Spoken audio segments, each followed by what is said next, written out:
The fun thing about electronic music is that everyone can jump in and learn it and make music. And the thing that I see the most is because this is intuition related exploration and there's no courses, people get information from YouTube or elsewhere, sometimes from a friend, about how things should be done, and they go with that method without really having a method. They develop their own, and sometimes it works, sometimes it doesn't work, but in most cases when people come to me for help is because they feel lost. And studio productivity for me is something that you can measure in a few different ways. First, fun. Is it fun to make music, or are you spending time being frustrated, troubleshooting, and trying to fix things on your own? This can lead to lose your flow and feeling that you're not making any music at all, you're just there to fix issues. The second is you get out of the studio and you feel like you accomplish something. This is subtle. Sometimes people are accomplishing things, but they feel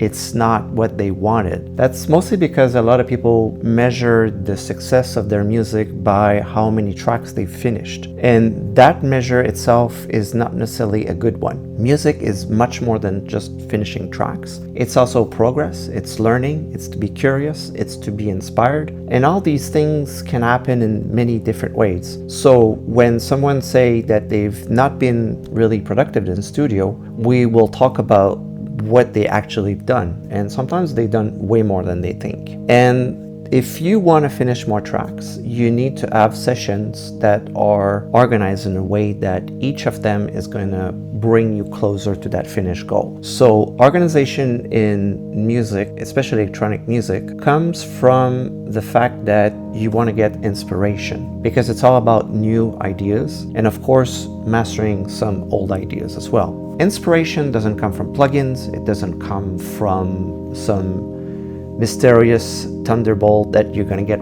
from the sky, it doesn't come from drugs, it doesn't come from someone else, it comes from you. And inspiration comes when you get curious. So curiosity is the motor of inspiration. And how does curiosity appear in your workflow?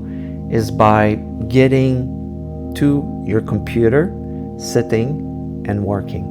It's about sitting and exploring. It's about, what if I do this? What if I do that? What is this plugin? What does it do? What is this technique? It's about not trying to focus on the end product, but about seeing what's the next step that you're going to do. See it this way. If you're going to go up a mountain and the entire time that you walk to the top of the mountain, you just look up, you might trip, because it's all about one step at a time. And in electronic music, it's super easy to get distracted.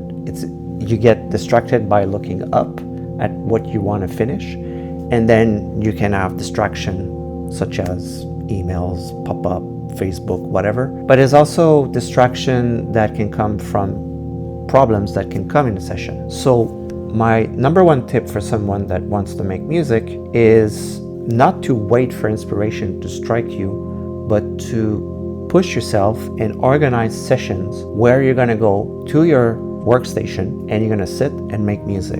Committing to a time that you're going to go and make music is going to make a huge impact. The second tip that I would say is to organize your sessions in two types of session. One is only preparation and organization. So you go to the studio and you're going to prepare a session such as picking samples, picking loops, making a structure, doing things that is not necessarily creative, but more about making sure that your session that's going to be creative is not going to run into any problems. See it this way. If you're a musician and you do a show, when you do sound check, you're not really making music. You're just testing the equipment, making sure there's no problem, everything sounds good, and then you're going to be able to do the show. It's the same thing for studio. If you go to your session and you're gonna make music, fix issues, looking for a sample, such as a kick, or just trying to come up with new ideas, you're trying to do multiple tasks at once, which means that you do all these tasks kind of like okay, but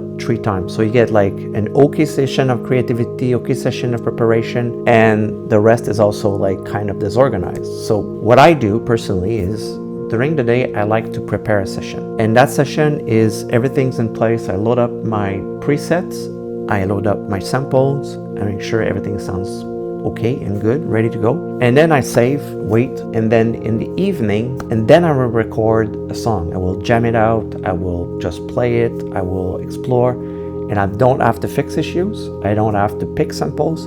All I do is I play what I prepared earlier during the day. So that's, with these 2 tips, you can really change the way you work in a way that can feel more in control of what you do. Feeling in control of your session is a good way of feeling that the flow will come to you, and then you have more fun, and eventually you get closer to finished song. But it's more important to live the music, and then from that comes the story, which is a song.